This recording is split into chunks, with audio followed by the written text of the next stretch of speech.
നന്ദികൾക്ക് അതീതമായി പറഞ്ഞാലും ശരിയാവില്ല. ബാക്കി കാര്യങ്ങൾ ബാബ കൽപ്പിച്ചതിന് ശേഷം അറിയിക്കുന്നു.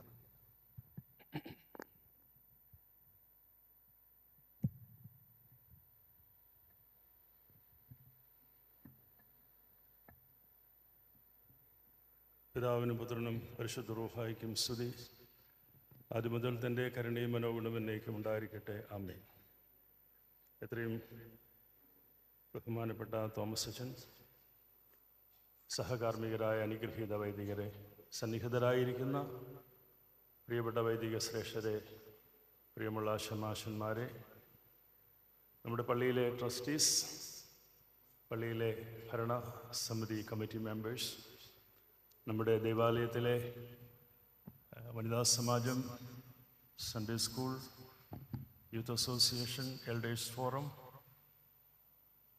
ഗായക സംഘം, ശുശ്രൂഷക സംഘം തുടങ്ങി ഈ പള്ളിയുടെ എല്ലാ പ്രവർത്തനങ്ങളെയും ഏകോപിപ്പിക്കുന്ന ഭക്തസംഘടനകളും പ്രിയപ്പെട്ട പൊതുയോഗ മെമ്പേഴ്സുമായ സഹോദരി സഹോദരന്മാരെ, സന്നിഹിതരായിരിക്കുന്ന വിശ്വാസി സമൂഹമേ, പ്രിയമുള്ളവരെ, പതിവിൽ നിന്നും വ്യത്യസ്തമായിട്ടാണ് 3 നോയമ്പിൻ്റെ ദിവസങ്ങൾ വന്നതുകൊണ്ട് വലിയ പെരുന്നാളെന്ന രീതിയിൽ പ്രസിദ്ധമായിരിക്കുന്ന ഈ പുണ്യപ്പെട്ട ദിനം നമ്മൾ കൊണ്ടാടുന്നത്. ഞാൻ മനസ്സിലാക്കുന്നിടത്തോളം കഴിഞ്ഞ 2-3 ദിവസങ്ങളിലായി പരിശുദ്ധനായ കൊച്ചു തിരുമേനിയുടെയും അതുപോലെ തന്നെ ആലുവായിലെ വലിയ തിരുമേനിയുടെയും ഒക്കെ ഓർമ്മ ഈ പെരുന്നാളുമായി ബന്ധപ്പെട്ട് നിങ്ങൾ അനുഷ്ഠിക്കുകയുണ്ടായി. ആരാധനയും അതിലൂടെ സ്വാംശീകരിക്കുന്ന ആധ്യാത്മികതയും ജീവിതത്തിൽ ആരാധനയായി തുടരുന്ന ഒരു പ്രക്രിയയാണ് യഥാർത്ഥത്തിലുള്ള ആത്മീയത. ആ ആത്മീയത ഒരു പരിധിവരെയെങ്കിലും കൈമുതലാക്കിക്കൊണ്ട് സഞ്ചരിക്കുവാൻ ഒരു തീർത്ഥാടകരെ പോലെ ആയിരിക്കുന്ന അവസ്ഥയിൽ നിന്നും ആയിരിക്കേണ്ടുന്ന അവസ്ഥയിലേക്കുള്ള തീർത്ഥാടനത്തിന് ഊർജം നൽകുന്ന ഒരു യാത്രയാണ് ആത്മീയമായ യാത്ര എന്ന് പറയുന്നത്. അങ്ങനെ നോക്കുമ്പോൾ ഒത്തിരി വലിയ കാര്യങ്ങൾ ഈ ഇടവകയ്ക്ക് ചെയ്യാൻ സാധിച്ചിട്ടുണ്ട്.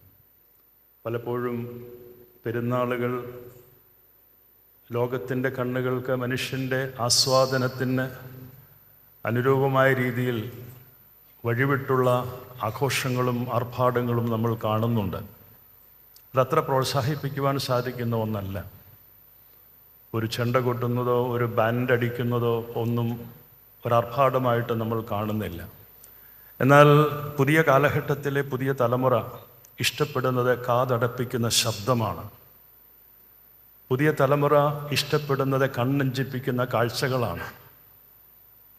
ഈ കണ്ണഞ്ചിപ്പിക്കുന്ന കാഴ്ചകളും കാതടപ്പിക്കുന്ന ശബ്ദങ്ങളും എത്രമാത്രം മനസ്സിൻ്റെ സ്വസ്ഥതയെ, മനസ്സിൽ നിലകൊള്ളേണ്ടുന്നതായ ദൈവാത്മാവിനെ എത്രമാത്രം പ്രോജ്വലിപ്പിക്കുവാൻ സാധിക്കുമെന്നുള്ളത് ഒരു ക്രൈസ്തവ കൂട്ടായ്മയിൽ ആരാധിക്കുന്ന വിശ്വാസി സമൂഹം എന്നുള്ള നിലയിൽ നമ്മൾ മാറ്റി ചിന്തിക്കേണ്ടുന്നതാണ്.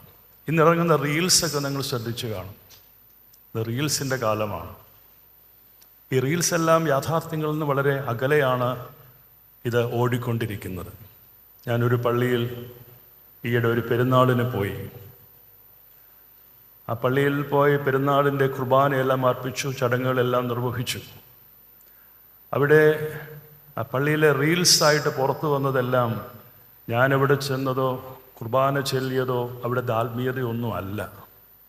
ലൈറ്റ് ഷോയും അതിൻ്റെ അനുസരിച്ചുള്ള തുള്ളലും ചാട്ടവും അതിനനുസരിച്ചുള്ള ബാഹ്യമായ കണ്ണുകൾക്കുള്ള അലങ്കാരങ്ങളും ആഘോഷങ്ങളുമാണ് റീൽസായിട്ട് വന്നത്. ഞാൻ ഒരുപക്ഷെ എന്നോട് തന്നെ ചോദിച്ചു, വാസ്തവത്തിൽ എങ്ങോട്ടാണ് നമ്മുടെ സഭ പോകുന്നത്? ഞാൻ ചെന്നതുകൊണ്ട് എൻ്റെ പടം റീൽസിൽ വരണമെന്നല്ല ഞാൻ പറഞ്ഞത്. അതൊരു ആരാധനാലയമാണ്.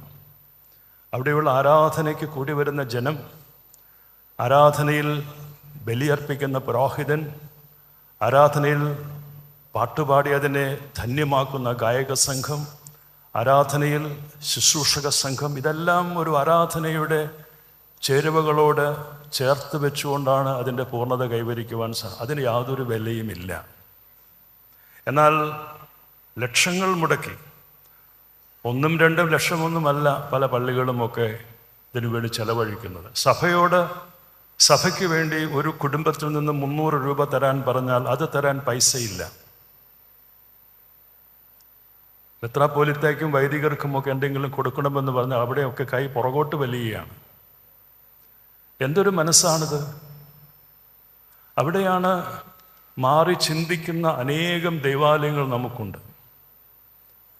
പ്രസംഗത്തിൻ്റെ അവസാന ഭാഗം പറയാൻ ഉദ്ദേശിച്ച കാര്യമാണെങ്കിലും അതിൻ്റെ പ്രാധാന്യം കണക്കിലെടുത്തുകൊണ്ടാണ് ബഹുമാനപ്പെട്ട അച്ഛൻ എന്നോട് പറയുകയുണ്ടായി, ഈ ഇടവകയിലെ പ്രോപ്പറായിട്ടുള്ള ഭവനങ്ങളില്ലാത്ത ദൈവമക്കൾക്ക് കഴിഞ്ഞ കുറച്ച് നാളുകൾ കൊണ്ട് 3.5 വർഷം കൊണ്ട് 7 ഭവനങ്ങൾക്കൊരു സുരക്ഷിതമായി അവർക്ക് പണിത് തീർക്കാൻ പറ്റാത്തതും ഭവനമില്ലാത്തവരുമായവർക്ക് ദേവാലയം പണിത് കൊടുക്കുവാൻ സാധിച്ചു എന്നുള്ളത്.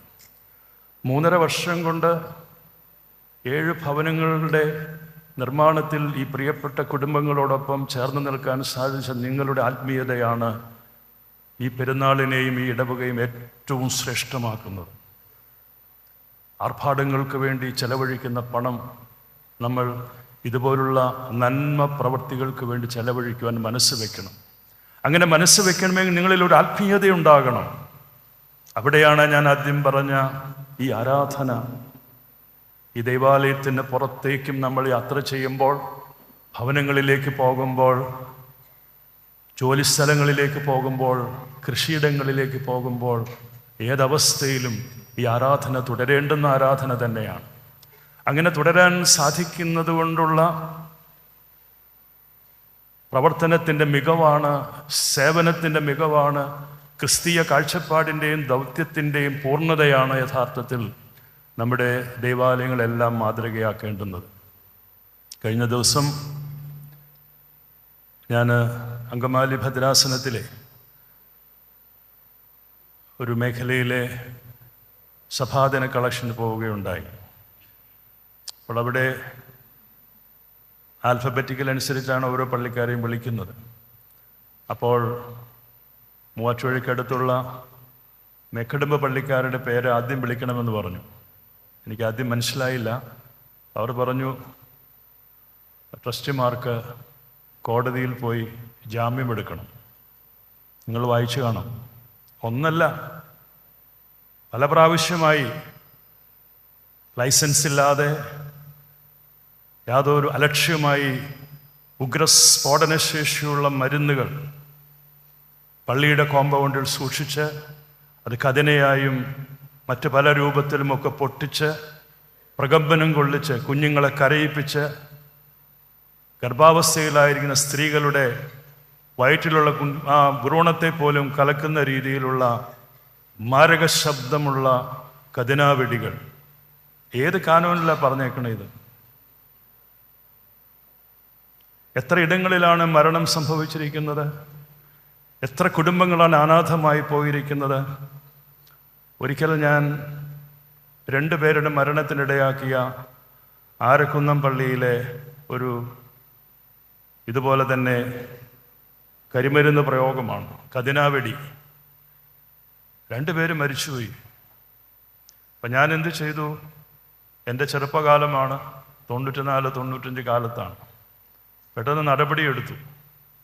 കൊച്ചി ഭദ്രാസനത്തിൽ കരിമരുന്ന് പ്രയോഗം അങ്ങ് ബാൻ ചെയ്തു. പള്ളികൾക്ക് അസ്വസ്ഥരായി. 1-2 വർഷമൊക്കെ അവർ സഹിച്ചു. അപ്പോൾ ഒരു പള്ളിക്ക് കതിനാവെട്ടി പൊട്ടിച്ച വലിയ മാലപ്പടക്കവും ഗുണ്ടുമൊക്കെ പൊട്ടിച്ച് മതിയാകൂ. ഞാൻ പറഞ്ഞു, നിങ്ങൾ നടത്തിക്കോ, പക്ഷെ എന്നെ കിട്ടത്തില്ല, ഞാൻ വരത്തില്ല എന്ന് പറഞ്ഞു. അപ്പോൾ അവർ പ്രിഫർ ചെയ്തത് ഈ കരിമരുന്ന് പ്രയോഗവും ഈ കതിനാവെടിയുമാണ്. മെത്രാച്ചൻ വന്നില്ലെങ്കിലും കുഴപ്പമില്ല. അങ്ങനെയൊക്കെ നമ്മൾ മാറിപ്പോകാമോ? പല പാരമ്പര്യങ്ങളും കടന്നുകൂടുന്നത് ദേശീയ തലത്തിലുള്ള പല സംസ്കാരത്തിൽ നിന്നുമാണ്. ആ സംസ്കാരങ്ങൾ അപകടകരമാണ് എന്നുണ്ടെങ്കിൽ നമ്മളതിനെ ഒഴിവാക്കണം. അപ്പോൾ ചിലർ പറയും ചൈന വെടികൾ കുഴപ്പമില്ലെന്ന്. ഞാൻ കഴിഞ്ഞ ദിവസമാണ് അറിഞ്ഞത്, ആലുവായിൽ ഇതുപോലെ ചൈന പടക്കം പൊട്ടിച്ചു. ചൈന പടക്കം പൊട്ടിച്ച് കാണാനായിട്ട് 2 വയസ്സുള്ള കൊച്ചിങ്ങനെ മുകളിലേക്ക് നോക്കി നിൽക്കുക. ഒരു പെങ്കൊച്ച്, ഒരു ആൺകുട്ടി. അവൻ്റെ കണ്ണിലേക്കാണ് അതിൻ്റെ ഒരു അല്പം കനലുള്ള ഒരു ചാരം വന്ന് വീണത്. കുഞ്ഞിൻ്റെ കുഞ്ഞു വാവിട്ട് കരഞ്ഞു. എന്താണെന്ന് ആർക്കൊന്നും മനസ്സിലായില്ല. അവസാനം നോക്കിയപ്പോഴത്തേക്കും ഒരു സാധനം വന്ന് കുഞ്ഞിൻ്റെ കണ്ണിൽ വീണിട്ടുണ്ട്. ഞാൻ പലപ്പോഴും ശ്രദ്ധിച്ചിട്ടുണ്ട്, ഈ ചൈന പടക്കം വയ്ക്കുന്ന ദേഹത്തൊക്കെ പലതും വന്ന് വീഴാറുണ്ട്. അത് കണ്ണിൽ പോയാൽ എത്ര അപകടമാണെന്ന് ആരെങ്കിലും മനസ്സിലാക്കിയിട്ടുണ്ടോ? അവൻ്റെ ആഗ്രഹം ഒരു പൈലറ്റ് ആവാനാണ്. പക്ഷേ അവൻ്റെ ഒരു കണ്ണുപോയി. എന്തിന് നമ്മളിതിൻ്റെയൊക്കെ പിന്നാലെ പോകുന്നു? ശബ്ദം, ഭീകരമായ ശബ്ദം, അതാണ് ഇന്നത്തെ ജനം ആഗ്രഹിക്കുന്നത്, യുവതലമുറ ആഗ്രഹിക്കുന്നത്. ചില പള്ളികളിലൊക്കെ ചെന്നാലുണ്ടല്ലോ, ആൾക്കാർ പുറത്തിറങ്ങി നിൽക്കും. എന്താ കാര്യം? ഇതെങ്ങനെ മാക്സിമത്തിലിട്ടിരിക്കുകയാണ്. മൈക്രോഫോൺ വായിൻ്റെ അകത്തേക്ക് വെച്ചിട്ടാണ് പ്രസംഗിക്കുന്നതും പാടുന്നതും ഒക്കെ. ചെവി പൊട്ടുന്ന ശബ്ദം വരുമ്പോൾ ജനം പള്ളിക്ക് പുറത്തു പോവുകയാണ്. മാറ്റം ഉണ്ടാവണം. അങ്ങനെ മാറി ചിന്തിക്കുന്ന, മാറ്റത്തിനനുസരിച്ച് സഞ്ചരിക്കാത്ത ഒരു ഇടവക എന്നുള്ള നിലയിൽ പ്രോത്സാഹനജനകമായാണ് ഇത്രയും കാര്യങ്ങൾ ഞാൻ ആമുഖമായി നിങ്ങളോട് പറഞ്ഞത്. പ്രിയമുള്ളവരെ, ഇന്ന് കൊഹനെ ഞായറാണ്. ഇന്നത്തെ ദിവസം അച്ഛൻ പറഞ്ഞു മാതാവിൻ്റെ പെരുന്നാളൊക്കെയാണ്, അതേക്കുറിച്ച് പ്രസംഗിക്കണമെന്നൊക്കെ പറഞ്ഞു. മാതാവിനെ കുറിച്ചൊക്കെ നിങ്ങൾ ഇഷ്ടംപോലെ കേട്ടിട്ടുണ്ട്. പക്ഷേ കൊഹനെ ഞായർ വർഷത്തിലൊരിക്കലേ വരുള്ളൂ. വിശുദ്ധ മത്തായിയുടെ സുവിശേഷം 24-ാം അധ്യായത്തിൻ്റെ 42 മുതൽ 51 വരെയുള്ള വാക്യങ്ങളാണ് ഇന്നത്തെ ധ്യാന വിഷയം. പ്രിയമുള്ളവരെ, ജാഗ്രതയുടെ വിളിയും ശുശ്രൂഷയുടെ ഉത്തരവാദിത്വവുമാണ് ഈ വേദഭാഗം, സുവിശേഷ ഭാഗം നമ്മോട് പറയുന്നത്. നമുക്കെല്ലാവർക്കും പുരോഹിതന്മാരുമായി, മേൽപ്പട്ടക്കാരുമായി, ശമാശന്മാരുമായി ഒക്കെ ബന്ധങ്ങളുള്ളവരാണ്. ഒരിടവക, അതിന് നിലനിൽപ്പ് തന്നെ പുരോഹിതന്മാരിലൂടെ ആരംഭിക്കുന്നതാണ്, മേൽപ്പട്ടക്കാരിലൂടെ ആരംഭിക്കുന്നതാണ്. അവരൊക്കെ കല്ലിട്ട്, പ്രധാനാചാര്യന്മാർ വന്ന് കല്ലിട്ട് ആരംഭിക്കുന്നതാണ് ദേവാലയങ്ങളുടെ ഓരോ നിർമ്മിതിയുടെയും ആരംഭമെന്ന് പറയുന്നത്. അതുകൊണ്ട് തന്നെ ഇതൊരു സാധാരണ ഞായറാഴ്ച എന്നതിലുപരി സഭയുടെ ആത്മാവിനെ സ്പർശിക്കുന്ന ഒരു ദിനം കൂടിയാണ്. സകല പട്ടക്കാരുടെയും സകല പരേതരുടെയും, നമ്മുടെ ദേവാലയത്തിൽ തന്നെ എത്രയോ പുരോഹിതന്മാർ ഇവിടെ കബറടക്കപ്പെട്ടിരിക്കുന്നു. അവരെയൊക്കെ ഓർക്കേണ്ടതല്ലേ? കണ്ണീരോടും നന്ദിയോടും കൂടി അനുസ്മരിക്കപ്പെടുന്ന ഒരു വിശുദ്ധ ദിനത്തിലേക്കാണ് യഥാർത്ഥത്തിൽ നമ്മെ വിളിക്കുന്നത്. എത്രമാത്രം കണ്ണീരൊഴുക്കി സൃഷ്ടിയുടെ വിമോചനത്തിനും പാപങ്ങളുടെ പരിഹാരത്തിനും വേണ്ടി കർത്താവിനും ജനത്തിനും മധ്യസ്ഥനായി നിന്ന് ഈ ശുദ്ധമുള്ള ത്രോണോസിൽ ഈ തിരുമേനിമാരും ഈ പുരോഹിതന്മാരുമൊക്കെ എത്രയോ ബലിയർപ്പിച്ചിരിക്കുന്നു. എത്രയോ ശുശ്രൂഷകൾ നടത്തി നമ്മെ ഈ ക്രിസ്തീയ ദൗത്യ യാത്രയിൽ നമ്മെ സമ്പന്നരാക്കിക്കൊണ്ട് അവർ നമുക്ക് മുന്നമേ നടന്നു എന്നുള്ളത് നാം ഒരിക്കലും വിസ്മരിച്ചുകൂടാ.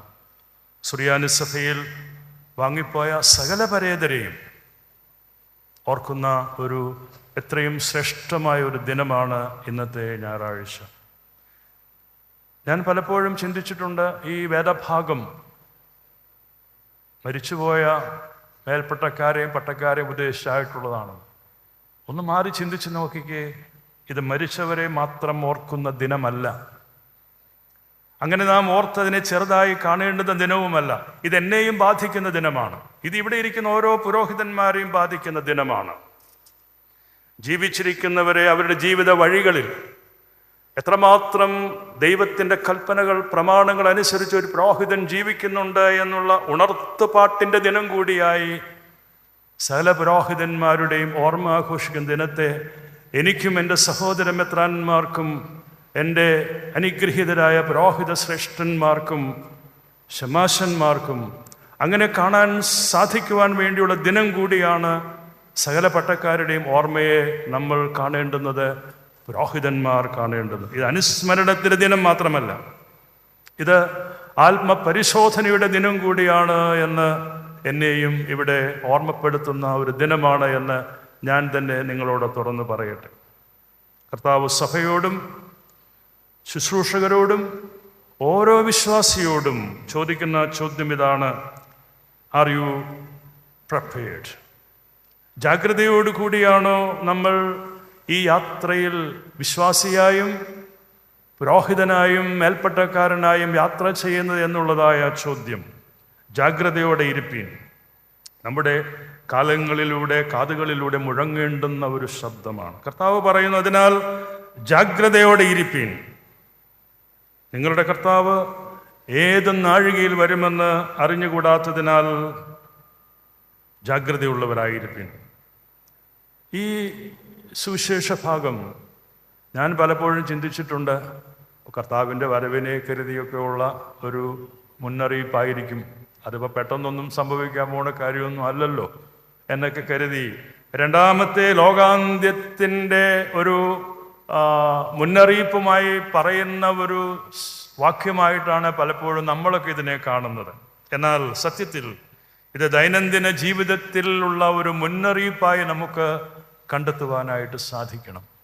ഇന്നല്ലെങ്കിൽ നാളെ എന്ന് കരുതി, അല്ലെങ്കിൽ പിന്നീടൊരവസരത്തിൽ എന്ന് കരുതി മാറ്റിവെക്കുവാനുള്ളതല്ല ഈ ലോകാന്ത്യവുമായി ബന്ധപ്പെടുത്തിക്കൊണ്ട് നമ്മൾ പലപ്പോഴും ചിന്തിക്കുന്ന കർത്താവിൻ്റെ നാഴിക വരുമെന്നുള്ളതായ മുന്നറിയിപ്പ്. പ്രിയമുള്ള വാത്സല്യ ദൈവമക്കൾ, അതുകൊണ്ട് ശുശ്രൂഷയിൽ ജാഗ്രതയുള്ളവരായിരിക്കുക, വിശ്വാസത്തിൽ ജാഗ്രതയുള്ളവരായിരിക്കുക, കുടുംബജീവിതത്തിൽ ജാഗ്രതയോടുകൂടി ജീവിതത്തെ മുന്നോട്ട് കൊണ്ടുപോവുക, സഭാജീവിതത്തിൽ ജാഗ്രതയോടുകൂടി വിശ്വാസത്തെ മുറുകെ പിടിച്ചുകൊണ്ട് ഞാൻ ആദ്യമേ പറഞ്ഞതുപോലെയുള്ള ആത്മീയതയിൽ നിന്നും സ്വാംശീകരിച്ചെടുക്കുന്നതായ ജീവിതാനുഭവം ജീവിതത്തിൻ്റെ സമസ്ത മേഖലകളിൽ നമുക്ക് പ്രചരിപ്പിക്കുവാൻ, പ്രസിദ്ധപ്പെടുത്തുവാൻ, കർത്താവിൻ്റെ നാമം മഹത്വപ്പെടുത്തുവാൻ നമുക്ക് കഴിയേണ്ടിയിരിക്കുന്നു.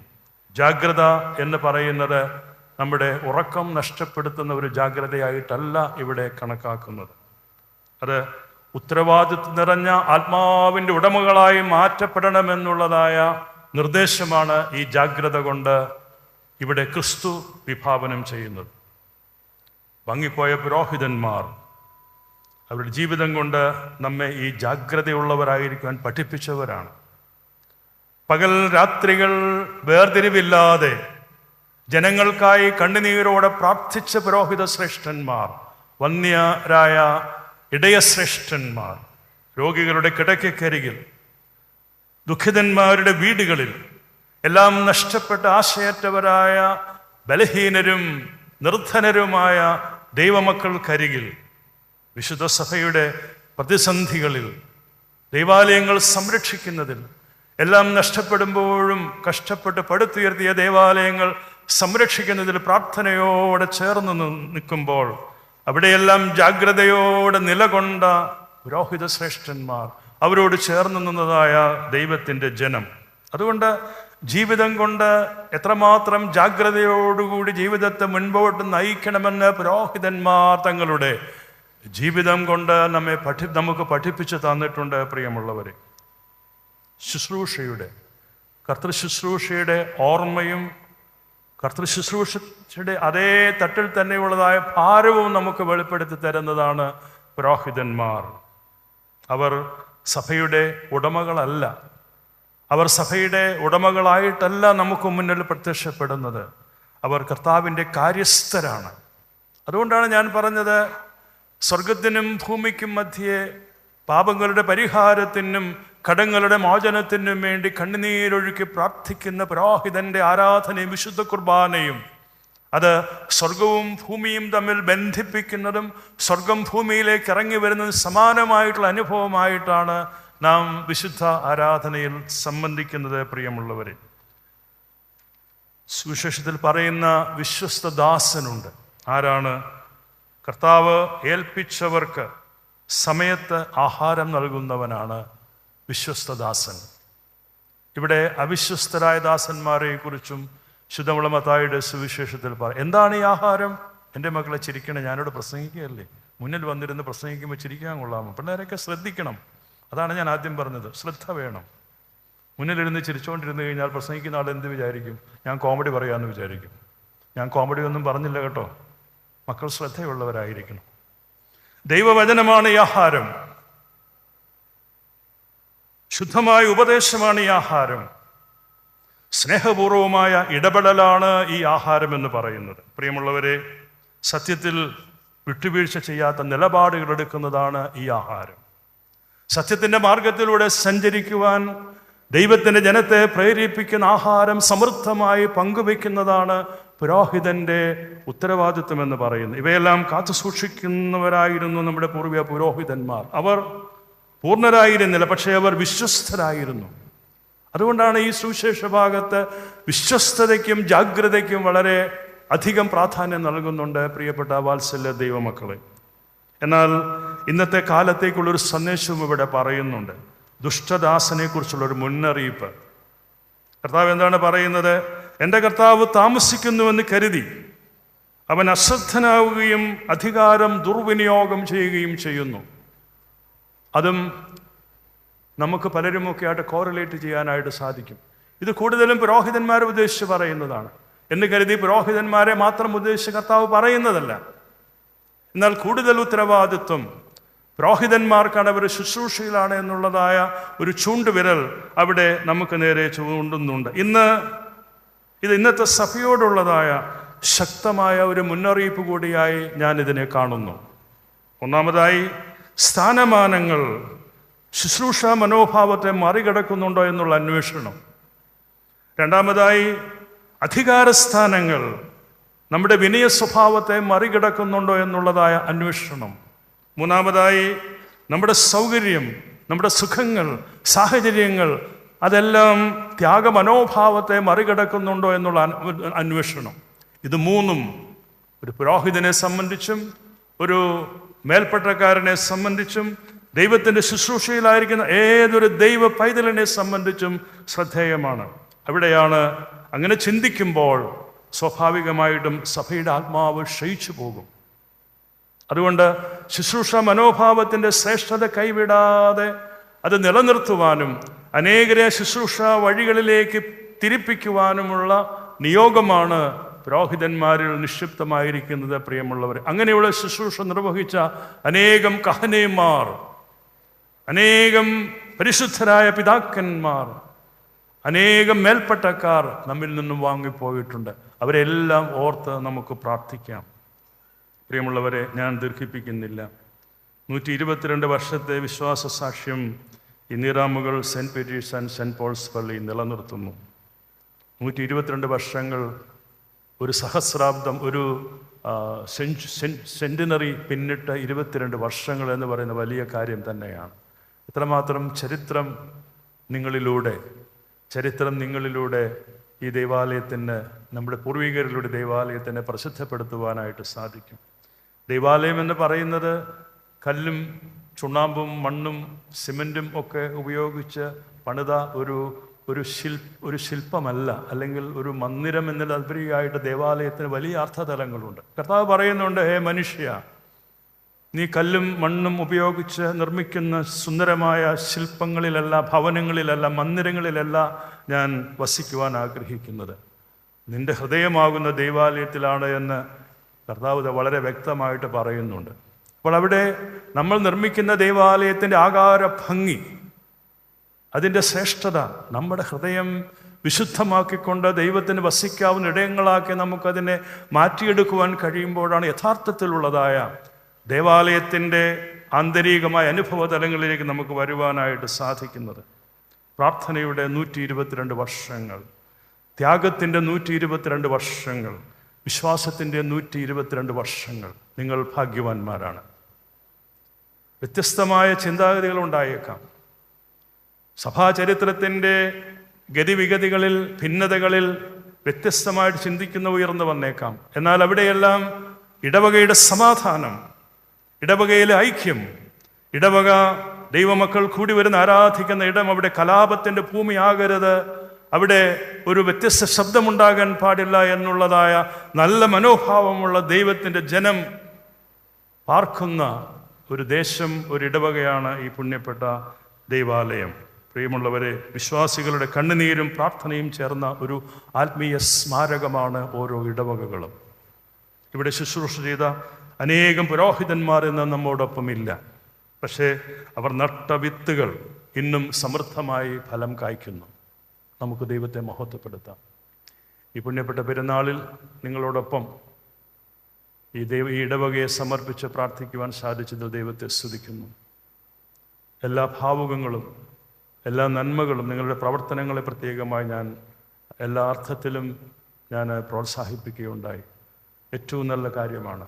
ഈ ആത്മീയതയുടെ ആ ഒരു അന്തരീക്ഷം നഷ്ടപ്പെട്ടു പോകാതെ അല്പസ്വല്പമൊക്കെ ആഘോഷങ്ങളൊക്കെ ആകാം. ആഘോഷങ്ങൾ പാടില്ല എന്നൊന്നും ഞാൻ പറഞ്ഞിട്ടില്ല. അപകടം വരുത്തുന്ന ഒരു ആഘോഷങ്ങൾക്കും ഒന്നും നമ്മൾ പോകരുത്. ഇത് ഞാൻ നീ പോകുന്ന പള്ളികളിലെല്ലാം പറയാൻ ഉദ്ദേശിക്കുന്നുണ്ട്. പറയുന്നത് ചിലർക്ക് ഇഷ്ടപ്പെട്ടെന്ന് വരികയില്ല. നിങ്ങൾക്കിഷ്ടമുള്ള കാര്യങ്ങൾ മാത്രം പറയുക എന്നുള്ളതല്ല എൻ്റെ നിയോഗമെന്ന് പറയുന്നത്. ഇഷ്ടമില്ലാത്ത കാര്യങ്ങൾ പറയുമ്പോൾ ഒരുപക്ഷെ എന്നോട് ഇഷ്ടക്കുറവ് തോന്നിയേക്കാം, അത് സാരമില്ല. ശരിയായ കാര്യങ്ങൾ പറയുക എന്നുള്ളത് സഭയുടെ ശുശ്രൂഷയിരിക്കുന്ന ഒരു ഉത്തരവാദപ്പെട്ട വ്യക്തി എന്നുള്ള നിലയിൽ എൻ്റെ ഉത്തരവാദിത്വമാണ്, എൻ്റെ ചുമതലയാണ്. അത് ഞാൻ നിർവഹിക്കുന്നില്ല എങ്കിൽ കർത്താവ് എന്നോട് ക്ഷമിക്കില്ല. അതുകൊണ്ടാണ് ചില കാര്യങ്ങൾ പറയുമ്പോൾ ചിലർക്ക് അല്പം ബുദ്ധിമുട്ടുകൾ ഉണ്ടാകും. അങ്ങനെ നോക്കേണ്ട ആവശ്യമൊന്നുമില്ല. നമ്മൾ അനാവശ്യമായി ധൂർത്തായി ഒരിക്കലും സഭയുടെ അല്ലെങ്കിൽ ഇടവകയുടെ വിഭവങ്ങൾ കൈകാര്യം ചെയ്യരുത്. അവിടെയാണ് നിങ്ങളിപ്പോൾ ചെയ്തുകൊണ്ടിരിക്കുന്ന പല കാര്യങ്ങളും. ഈ ഇടവക എന്തെല്ലാം കാര്യങ്ങൾ ചെയ്യാനായിട്ട് സാധിച്ചു? ധൂർത്തായി അനാവശ്യമായി പലതും നിങ്ങൾ അതിനു വേണ്ടി ചെലവാക്കാതെ ഇങ്ങനെയുള്ള നല്ല കാര്യങ്ങൾക്ക് വേണ്ടി ചെലവഴിക്കുക. ഇടവകയിലെ ദൈവത്തിൻ്റെ ജനം അകമഴിഞ്ഞ് ഹൃദയം തുറന്ന് തങ്ങളുടെ ഹൃദയവിശാലതയിൽ നിന്നും നമ്മൾ എന്താഗ്രഹിക്കുന്നു അതൊക്കെ ഇവിടെ കൊണ്ടുവന്ന് തരും. ചോദിച്ച് പുറകെ പോകേണ്ട ആവശ്യം ഉണ്ടാവില്ല. അച്ഛൻ പറഞ്ഞു, തോമസ് അച്ഛൻ പറഞ്ഞു 40 ലക്ഷം രൂപയോളമൊക്കെ പെരുന്നാളുമൊക്കെ ആയിട്ട് ബന്ധപ്പെട്ട് കളക്ഷനുമൊക്കെ വരും, എല്ലാവരും നന്നായിട്ട് സഹകരിക്കുക. എന്തുകൊണ്ടാണ്? ഈ കോലാഹലവും ഘോഷയും കാണിക്കാനല്ലല്ലോ, നിങ്ങൾ കുറേ നല്ല കാര്യങ്ങൾ ചെയ്യുന്നുണ്ട്, അതുകൊണ്ടാണ്. എനിക്ക് ഒത്തിരി ഇഷ്ടമായി, ഒത്തിരി സന്തോഷമായി. ഈ ഐക്യം, ഈ സ്നേഹം വ്യത്യസ്തമായി ചിന്തിക്കുന്നവരെ കുറച്ച് പേർക്ക് ഉണ്ടെന്ന് എനിക്കറിയാം. അവരോടുമൊക്കെ സ്നേഹവും ആദരവും മാത്രമേ ഉള്ളൂ. ഇടവക ഇതിനോട് ചേർന്ന് പ്രവർത്തിച്ചിട്ടുള്ള ആരംഭകാലത്തൊക്കെ ഇതിന് അടിത്തറയിട്ടിട്ടുള്ള അവരെ എല്ലാവരെയും സ്നേഹത്തോടും ആദരവോടെയുമാണ് ചേർത്ത് നിർത്തുന്നത്. അത് തുടരട്ടെ, നല്ല മാതൃകയാണ്. അങ്ങനെ തുടരാൻ, അങ്ങനെ നല്ല സാക്ഷ്യം വഹിക്കുവാൻ ഈ ഭദ്രാസനത്തിന് ഒത്തിരി ക്ഷതമുണ്ടായപ്പോൾ ഈ ഇടവകയെ ദൈവം സംരക്ഷിച്ചു. അതിന് ഇവിടെയുള്ള ദൈവമക്കൾ എല്ലാവരും തന്നെ അതിൽ എല്ലാ അർത്ഥത്തിലും അഭിനന്ദനം അർഹിക്കുന്നവരാണ്. ശാന്തതയുണ്ടിപ്പം. ഈ ശാന്തത നിലനിൽക്കണം. വലിയ ഒരു പ്രതിസന്ധിയിൽ നിന്നുമാണ്, അല്ലെങ്കിൽ പ്രതിസന്ധിയിലാണ് ഇന്നും നമ്മൾ നിലകൊള്ളുന്നത്. നമുക്കതേക്കുറിച്ച് ഭാരമൊന്നുമില്ല, കാരണം ദൈവം കൂടെയുണ്ട് എന്നുള്ള ഉത്തമമായ ബോധ്യം. അതുകൊണ്ട് ദൈവത്തോടൊപ്പം നമുക്കും സഞ്ചരിക്കാൻ. പ്രിയമുള്ളവരെ, നിങ്ങൾ പ്രാർത്ഥിക്കണം. രാവിലെ എനിക്ക് നൽകിയ സ്വീകരണത്തിന് നന്ദി അറിയിക്കുന്നു. സ്നേഹത്തോടെ നൽകുന്ന എല്ലാം കർത്താവിൻ്റെ സഭയ്ക്ക് നിങ്ങൾ നൽകുന്നതാണ് എന്ന് കരുതി, പുണ്യപ്പെട്ട സഭയോടുള്ളതായ ആദരവും സ്നേഹവുമാണ് എന്ന് കരുതി അതിനെയെല്ലാം ഹൃദയത്തിൽ സ്വീകരിക്കുന്നു. നിങ്ങൾ എന്നെ ഓർത്ത് പ്രാർത്ഥിക്കണം. വിഷമിക്കണ്ട കേട്ടോ, തിരുമേനി തമാശ പറഞ്ഞതാ. അല്പം കുഞ്ഞുങ്ങളൊക്കെ ചിരിച്ചെന്നെങ്കിൽ ഇരിക്കും. ഞാൻ അന്നേരത്തെ ഒരു സ്പിരിറ്റിൻ്റെ പറഞ്ഞു എന്ന് മാത്രമേ ഉള്ളൂ. ആ കുഞ്ഞിന് വിഷമമൊന്നും ഉണ്ടാവരുത്, അതുകൊണ്ട് ഒന്നുകൂടെ പറഞ്ഞു എന്ന് മാത്രമേ ഉള്ളൂ. പ്രിയമുള്ളവരെ, ആരാധനയിലും പ്രബോധനങ്ങളിലുമൊക്കെ പ്രിയപ്പെട്ടവർ ശ്രദ്ധയോടുകൂടി ഇരിക്കണം. അതിനെ തമാശായിട്ട് കാണരുത് എന്ന് ഒരിക്കൽ കൂടി സ്നേഹത്തോട് ഓർമ്മപ്പെടുത്തുന്നു. സർവശക്തനായ ദൈവത്തിൻ്റെ കൃപയും അനുഗ്രഹങ്ങളും നിങ്ങളെല്ലാവരോടുകൂടിയും സദാ വർദ്ധിച്ചിരിക്കുമാറാകട്ടെ. ആമേൻ.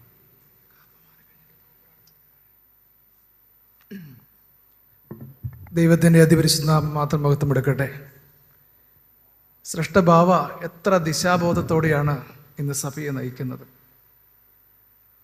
ഇന്ന് ബാബ പറഞ്ഞ പോലെ ആരാധനാലയത്തിൻ്റെ പൂമുഖമൊക്കെയും പലപ്പോഴും ഏതവസ്ഥയിലാണ്.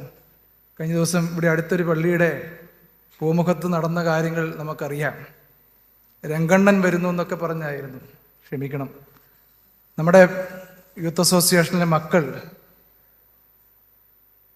ഇങ്ങനെയുള്ള കാര്യങ്ങളിലൊക്കെയും ഏറ്റവും മനോഹരമായിട്ട് കൂടെ നിൽക്കുകയാണ്. ചെറിയ ആഗ്രഹങ്ങളൊക്കെയും അവർ പറഞ്ഞിട്ടുണ്ടെങ്കിലും അവരോട് കാര്യങ്ങൾ പറഞ്ഞു കൊടുക്കുമ്പോൾ മനസ്സിലാക്കുവാനുള്ള ഒരു വലിയ മനസ്ഥിതി കാണിക്കുന്നു. പലപ്പോഴും യൂത്ത് അസോസിയേഷനിലെ മക്കൾ ഇവിടെ വിദേശത്തുള്ളവർ അവധി പെരുന്നാളിന് വേണ്ടി മാറ്റിവെച്ചു വരികയാണ്. അതുപോലെ തന്നെ ഈ വെടിക്കെട്ടിൻ്റെ കാര്യം, കുർബാന പടിഞ്ഞാറോട്ട് എഴുന്നള്ളിക്കുമ്പോൾ 2 വെടി പൊട്ടിച്ചില്ലെങ്കിൽ ഇപ്പോഴും പലർക്കും ഭയങ്കര ബുദ്ധിമുട്ടാണ്. പാവ ദിശാബോധത്തോടെ ഈ സഭയെ നയിക്കുന്നു. പാവയുടെ തൃപ്പാദത്തിൽ ഈ ഇടവയ്ക്ക് എത്രമാത്രം നന്ദിയും വിധേയത്വവും പറഞ്ഞാലും മതിവരികയില്ല. കഴിഞ്ഞ 2025 മാർച്ച് മാസം 25-ാം തീയതി ശ്രേഷ്ഠ ബാവ കതോലിക്ക ആകുന്നു എന്നുള്ള കാര്യം